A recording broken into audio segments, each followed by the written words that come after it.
Welcome to Manager Tools. Meeting Leadership, 6 Rules, Part 3. This cast answers these questions. How is leading a meeting different from managing? How do executives behave in meetings? What do leaders focus on in meetings? Well, if you want answers to these questions and more, keep listening. Here we go. How do you make sure a new hire is productive? Some research shows that 30% of people have left a job within 90 days of starting. The solution to both problems is effective onboarding. A new hire who is productive, doing interesting, valuable work, learning new things, and building relationships is much less likely to leave early. But what does a manager do to effectively onboard? Mark is signing copies of his new book, The Effective Hiring Manager, which will walk you through the whole process in true Manager Tools step-by-step fashion. Don't hire without it. Go to the website and type #hiring in the search box.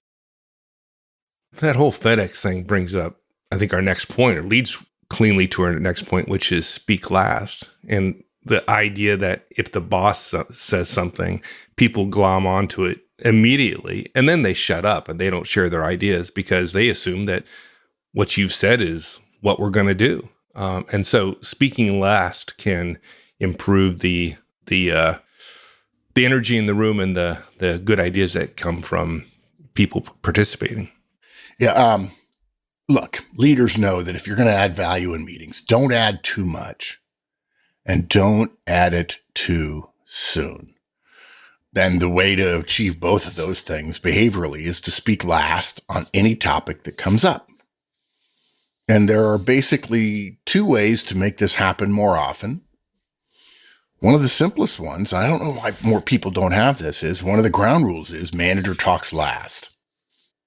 That way your directs, when you pipe up with something early on in a discussion, they can say, wait, hey boss, we're talking about it, right? And if you don't realize it, you'll be helping your directs get better as professionals if they learn how to interact professionally and politely, as our friend Michael Swinson taught me once, learn how to disagree agreeably. And that mixing up of ideas, that sharing of ideas, that not really brainstorming, more like discussion, can you do it in a way that's respectful and contentious at the same time? It's actually not hard if you care about the people and you know the behaviors to engage in. You can't say, Bob, you ignorant fool, I can't believe you think that will work. And you'll learn more about that by waiting and not skewing the discussion. But if you do that, if you make it a ground rule, that way when you talk, your directs can say, wait, you violated a ground rule. Let us finish having our discussion. Right. Well, I like the other flip side of that coin, which is if I set that ground rule, then it becomes very clear to my directs that I expect them to talk. Yes. As opposed to wait for me to say something so they don't have to contribute. It's like, no, you have to. Several years ago, I coached a manager who said to me, I've got somebody, I try real hard to let everybody else talk. I'm not a really forceful high D boss, Mark. And he wasn't. And he said, I've got a direct who just doesn't want to contribute. I said, well, I hate to be blunt, but she doesn't get paid to do what she wants. Part of the job is contributing. She plays a role out of the 6 people who work for you. You need to ask her to start contributing. Well, she won't. Okay, well, ding her, give her plenty of negative feedback, give her positive feedback for the stuff she does well, and give her negative feedback for the fact she's not a communicator. Luckily, as it turns out, he really wasn't doing well giving that feedback. But about a month or 6 weeks later, he wrote me and says, what do I do now? She says she wants to be a manager. I said, oh, she just handed you the ballgame right there. You just tell her, look, I'm thrilled for your ambition. I want you to grow. And if you don't know it, going from individual contributor at company A to manager at company B is really almost impossible. So great. You've got a long history here. You've been doing well. There's ways we can make you better. But let's also be clear about something else.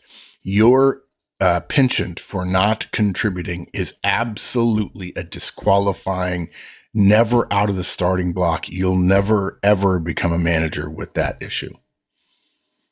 And he wrote me 3 or 4 or 5 months later, which is a pretty rare thing. Most people don't follow up when when they ask me for guidance and I give them information, he said, actually, she started to try, which I was thrilled about. So there you go. If the boss is going to talk, most directs say, why should I even contribute? If I assign to something that she doesn't want, my input probably won't move the needle. And I don't know how volatile, pleasant, relationship-oriented the boss is.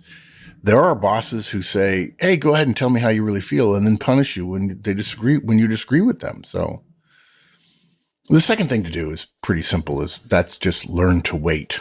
Okay. What you'll be rewarded with, and by the way, guys, I'm a high D, high I. As a friend of mine once said, your profile ought to be called all go, no slow. What you'll be rewarded with, though, is situations where you won't have to speak. Because if you can really bite your tongue, your attendees will come to the conclusion that you support, in many cases, without you having to say anything at all. And again, you're getting to watch them come to that conclusion, and who leads and who follows and who contributes and who just complains all the time and just disagrees. Well, that won't work because of this. Well, that won't work because of that. So the less you talk, the more bandwidth you get to evaluate how your people are doing, which would seem to me a pretty rife opportunity to write down lots of positive and negative feedback situations. And I'll tell you, I really loved it when I read a book I've been recommending for years by Marshall Goldsmith, What Got You Here Won't Get You There. And I think the very first one, folks, if you don't know, it's a list of 10. Actually, I think it's 20. The 20 biggest things that Marshall saw for managers, mid-level managers trying to get to the executive level. And basically what he said was, the game you're playing at this level, you need to change your game. And if I'm not mistaken, I could be wrong. Somebody who's read the book or has it on Kindle or on your shelf, write me and tell me I'm right or I'm wrong. I think the first one is adding too much value. Which many people go, what is that? I don't know that that's a character flaw or whatever. But those of us who have been there before know what it is. The manager who adds too much value wants to correct everything by making it more perfect. They talk too much in meetings. They think that their job is to be an individual contributor, meaning I'm going to do all the talking. I'm going to do all the creating. I'm going to be a micromanager, rather than letting people do their own stuff. And my experience has been that people go to a meeting, do some stupid, simple, cursory analysis, say meetings are all about talking. And the first thing you want to teach them is actually probably what you mean is meetings are about communication. And they go, yeah, that's right. That's why we're here, to communicate with one another. Well, guess what? That means talking and listening. Little clue there for you. But you know in meetings that people aren't good listeners. And the reason you know that is nobody's taking notes. If you're a really good listener, you're taking notes. The best example I have of listening is interviewing. Almost no one goes into an interview as an interviewer and assumes they will take no notes. But the classic example of people going into meetings, I mean, they may have something to take notes on, and I'm, of course, not talking about a laptop, but they don't take notes, or they doodle, which is something different. Now, look, I'm not saying that there aren't times when communicating more about a particular topic isn't good, okay? And if you have somebody else facilitating, you can, in fact, communicate more. Delegating facilitation of your meeting is a great move, but if we then follow up by talking more because we're not facilitating, we've actually moved down the value chain, because talking about topics is an individual contributor activity. Observing and evaluating and developing your team, providing raw material to have discussions with your team about their development, that's the third order of magnitude thing. So we want to talk less after we delegate facilitation to somebody else. It's not really all that hard. Just keep in mind, you want to spend more time watching and listening and taking notes at your own meeting. And that means talking less, talking later, talking last, and obviously not doing the facilitation. All right. Next one. Own the shoulders. Okay, you've got to explain that. I assume you don't mean I don't take love all this the title. burdens of the meeting upon your shoulders. That's Yes, not what you're saying. All managers and leaders must have broad shoulders. Yes. Okay. Which, by the way, I got in trouble for saying once because it was, I don't know what the term was. It was disrespectful to people who didn't naturally have broad shoulders, which I thought I was speaking metaphorically, but I wasn't. Okay. I think that I also probably use one of my favorite phrases there, which is your inference is not my implication. Owning the shoulders means working a meeting, not just during the meeting, but shortly before and after the meeting itself. It's as simple as that. In other words, show up early, stay late. Yeah. If you don't know, if you're taking a vacation, the shoulder season, let's say you're going to Paris in the spring. The shoulder season is right before that high season starts and right after it finishes. And it's a travel agency thing. It may actually have existed before travel agents, but basically you end up getting not peak prices, but you have a good chance of having a peak experience. So the shoulders of a meeting are the 5, 10, 15 minutes before and 5, 10, 15 minutes afterwards. So yes, show up early, stay late when you can. And why are you there? You're going to have to talk to other people. You're not supposed to get out there. You're not supposed to walk into the meeting, find a seat on the wall or at the table, and then open your laptop and put something to your left and something to your right as if you built a moat and a castle for your work product with your beloved laptop. But yeah, you're going to want time to work on A, relationships, and B, if you're leveraging a relationship, content. But relationship is first because you can work on content anytime, but relationships are better improved with face-to-face time. Look, longtime listeners will remember our first ever cast, Solution to a Stalled Technical Career, where we talked about a professional ignoring this guidance, a friend of ours saying, yeah, I'm struggling in my career. And he would walk into every meeting and sit down and not interact. And all the marketing people were at the other end of the table. And he wasn't engaging with them. And he wondered why he wasn't getting ahead because he couldn't get respect for his quite considerable skills. Now, look, we know, guys, that you may be in an organization that doesn't have agendas. And so things are sloppy and late and, meetings are back to back to back and people are running around. And so in some cases, texting is more likely to be successful for you or phone calls in advance. But don't confuse that as the highest form of relationship building. Always relationship building. We start with high quality, which is face-to-face, and work backwards from there. Yeah, I had a direct of mine who I was in an organization where I had this problem where meetings were back to back. Just, we won't go into it. Silly. Probably something I could have done about it, frankly. But regardless, I didn't. But I had a direct of mine, Ed was his name.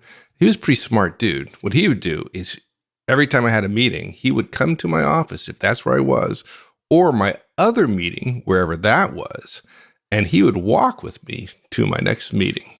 Dude. Right. What are we going to talk about? And what do you know? What do you know? Ed got the stuff that Ed wanted. No kidding. I'm not an idiot. It only took me like one or two times. Like, I know what he's doing. It didn't matter. Matter of fact, it became a joke with us. It's like, okay, yeah. All right, Ed, what do you want? Yeah. But you applaud the guy. I bet you 90% of the people listening to this never thought of that as an opportunity. Oh, God. Now, Ed had to have a good enough relationship with you that he could do that. Sure. And so therefore, guys, you should have a good relationship with your boss insofar as it's up to you. And if you don't, go find another boss. It was brilliant on his part. And I enjoyed it. I liked Ed. So we had a lot of great conversations. And frankly, I liked it because I'm running between meetings. Like, it's not like I can text or do email or do anything like that. So I was pretty busy. The idea of talking to one of my directs in between meetings, pretty cool. Even better, I'm pretty sure you couldn't text because I don't think there was texting back then. You're right. There was paging, though. I could have paged. Yes, you. Exactly. You could have paged somebody. I don't know if you've heard, but Manager Tools will be visiting Detroit soon. September 24th and 25th, we'll be holding our first ever Manager Tools conferences in the Motor City. If you're interested in joining us for our Effective Manager or Effective Communicator conferences, this is the perfect time to register. Visit us today at manager-tools.com/training to guarantee yourself a seat. We've got one more item, and then we've got our bonus item. And that item is follow up, for heaven's sake. I would argue that right now, and we need to do more podcasts on this with various techniques for following up, but I would argue that we could transform management today by simply waving a wand and having every manager follow up on every deliverable of every project that they have that's active. And by that, by following up is checking with the person who's supposed to have done something when they're supposed to have done it by, or shortly before. Just that. Just follow up. When I was a lieutenant, Mike, this was Colonel T. He said, Horst, the biggest difference between amateurs and professionals is that professionals follow up and amateurs don't. And he was actually making a distinction between like lieutenants are amateurs and captains and majors are professionals. And to be clear, I learned a lesson. I was an amateur. I wasn't following up on things. I would say to people, hey, you need to get this to me next week. And then I wouldn't check. And then they didn't get it to me. And I thought everybody would be mad at the person who said he would do it and then didn't do it. But everybody was mad at me because I had said I would get it done. I relied on them, owning the inputs, of course, and it didn't. I look back, I'm like, how stupid could you be? Well, of course, you're really stupid before you're smart. Not as stupid as me. That's the one thing you had going for you. Look, communication happens during meetings, and frequently we make decisions during meetings, which is good. But what really matters is not the communication, not the decision, but the work. And work gets delivered between the meetings we're going to.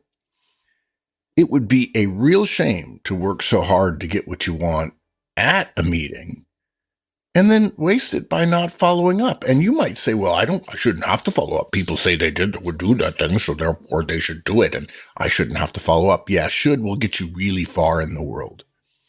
By the way, in case you're not getting it, that's sarcasm.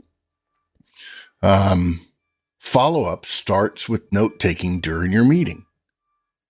Okay?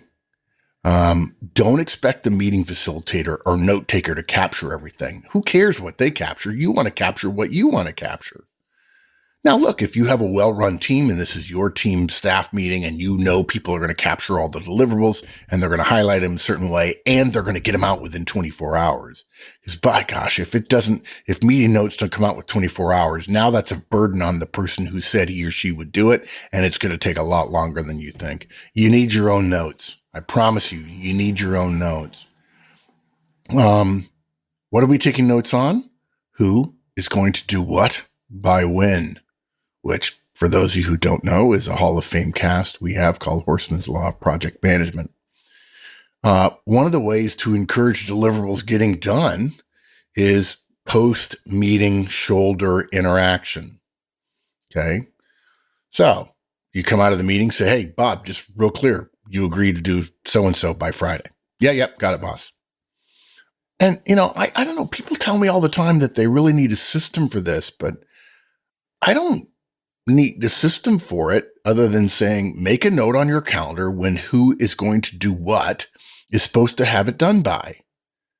And if you don't want to do that, which I don't find to be a terribly difficult thing to do, I don't understand. People say, oh, that's really hard. I'd have to keep track of everything, all these notes on my calendar. I don't. But anyway, okay, fine. I'll make this real world manager tools rather than everybody's impression of fantasy tools. But look, make a note in some way that it goes on their one-on-one notes. So even if they owe you something Friday and your one-on-one's not till Tuesday, at least check that they did it by Tuesday in the next one-on-one. And then the other thing you can do is take notes, handwritten, And yeah, as you get older, if you don't know this, guys, your note taking will get worse and worse and worse. And so you may have to work harder at making them legible. But after you take your notes, and I will tell you my technique, if there is a deliverable, it is circled like a cloud. It's not straight. It's not a straight box like a rectangle. It's not a circle or an oval. It's actually a cloud, which is a circle with indentations or something. I don't know how to describe it other than that. I think most people, when they draw a cloud, would draw what I draw. And it has a person's name or initials and a date and what they're going to do. Probably in language only I understand. And if they don't understand it, they're going to have to text me and go, boss, what is this? But I take a picture of my notes and send it to people who owe me stuff. Yeah, if they see their initials in a cloud and they don't understand it, then they know. I'm calling my boss because obviously I think he thinks I have a deliverable, which is all that matters right now. Yeah. And there are people who get frustrated with me because I've got 2 or 3 pictures that I printed out that are in my one-on-one notebook. And I say, hey, let me go back over the last couple of weeks and see whether or not I have any deliverables you owe me that for some reason I hadn't gotten into my one-on-one. Dude, if I saw something that had my initials, if I could read the initials and knew it was me, I'd be calling you because your handwriting is something else. I must say, folks. Fortunately for me, it works just fine for me. No, I will tell you, I've already said it on air once. I'll say it again. I've probably lost between 100 and 200 podcast ideas over the years because I wrote down an abbreviated shorthand note of what the podcast was, and I couldn't read it a week later. And you asked me one time, do you know what I said right here? Like, dude, I know. There is no way. Fortunately, if you don't know, folks, if you're a new listener, there are so many ideas we'll never run out. I have over 3,000 ideas already captured. And that's, if you can do the math, that's 60 years worth of podcasts. I think I'm pretty sure I'm not going to finish all of them, having written all of them before we retire, Mike. I'm hoping that we figure out a way to be around to record all those casts. I'd be a very happy man. Yeah, no, we got to turn the company over to somebody else at some point. We can't be running this place when we're 80. Yeah, but I'd make that deal if it means I can live another 60 years. I'd be all for that. Actually, no, we'd become board members and let somebody else run it. Cranky old men sitting on a board. No, not good. Succession planning, partner. Okay, last item, bonus item, guys. Pre-wire and count your votes. I already mentioned pre-wiring. If you really want to start playing the meeting game as a leader, as an expert, as a professional, high-level professional, you've got to master pre-wiring, which is one of our Hall of Fame casts. Okay. Whether you're presenting or not, every leader in your organization knows that politics matter. As I've said it before, you want an organization that doesn't have politics, die, because politics exist. In fact, I think we have a cast. I'm 99% sure we have a cast called Politics Are Just Relationship Effects in Organizations. That's all it is. If you want a political organization, get rid of relationships. It's not going to happen. We're not Spock. We're not Data. We're not Sheldon.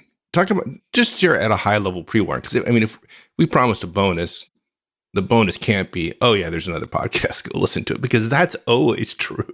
So yes, okay. So pre-wiring means, let's say Mike's my boss, and I'm going to present to Mike and his peers. In other words, Mike's boss's staff meeting, my skip level boss's staff meeting. And I'm trying to get approval across the board from my boss, Mike, and his peers about an initiative, some budget I need, whatever. If you've ever seen that happen and you were shocked at how good the presentation was and how everybody was on board and the person got approved and everything, and you thought, wow, that guy's a great presenter, you're missing the point. It's not a great presentation. The votes were already in the bag before the meeting ever began, because that person took his deck to every single person. I would go around to every single person, including Mike and including Mike's boss, if I could make that happen. And I would present the deck to them as if I were presenting it to the group. And I would say, what part of this can you get behind? What part is a problem? And so on. And I would be willing to give up 5, 10, 15% of my presentation and be satisfied with 60 or 70% of a loaf in order to get it passed. And then after I update it every single time. When I come back and show it to everybody, they're like, yeah, I'm good with this. I'm already on board. And in fact, they're already telling each other, yeah, I'm already on board. I heard that thing. I liked a lot of it. There were a couple of things I needed to tweak, and he tweaked it, and we're good. Wait, you trade That's stuff called off. pre-wiring. Absolutely, I would trade stuff off. Politics is the art of the possible. Now, I know when I say that, particularly for those folks in the States, not that politics everywhere else is fairyland and sugarcane fields, but politics is the art of the possible. It's the art of making compromises. You're never going to get a whole loaf. Even the CEO doesn't get a whole loaf. So, yeah, compromise. Yeah, if you can't take that, folks, Yeah, bye-bye. you have a long, long, hard road in front of you. Yeah. So, yeah, if you try. So I was going to call you unprincipled, but. Oh, I see. Thank you. Thank you. Very Machiavellian of you. Okay. And because politics matter, you've got to know you don't walk into a meeting where either you're going to vote or somebody else is going to vote on an idea of yours. And I don't mean vote in the pure sense like majority wins, but you need to know where everybody stands on a given topic. If you don't know that, that tells you something about the strength of your relationship with the people that you're working with. Because I promise you, at the higher levels, there is at least one person at every meeting who knows which way everybody's going to vote. In fact, when you watch popular drama today and there's big meetings and organizations, one of the most dramatic things that happens is when everybody's certain where everybody's going to be, and then somebody comes out on the other side of an issue and they wonder who got to him. They make it sound very dramatic, like somebody's going to die. And of course, on TV, sometimes people do. But in real life, that doesn't happen. It just means relationships were not what you thought they were. And if you really wish that there was a world without relationships, again, go to the cemetery. There is one. And look, guys, whether you're counting votes or whether you're pre-wiring, both of those things respond best to the person with strong relationships. Don't care whether you like people or not. You're going to have to build relationships. Okay, Mike, let me summarize. Folks, we all go to a lot of meetings. The progression from individual contributor to manager, which we've covered for years now, to leader, which is what we're covering here and in some other casts we've mentioned, it really isn't that complex. It just takes different behaviors. And now you've got a bunch of them to start your own progression to where you need to be, which is leader. Cool, my friend. I enjoyed that quite a bit. Thanks, partner. Thanks, everyone. We'll see you all next week. In the meantime, have a great one. So long.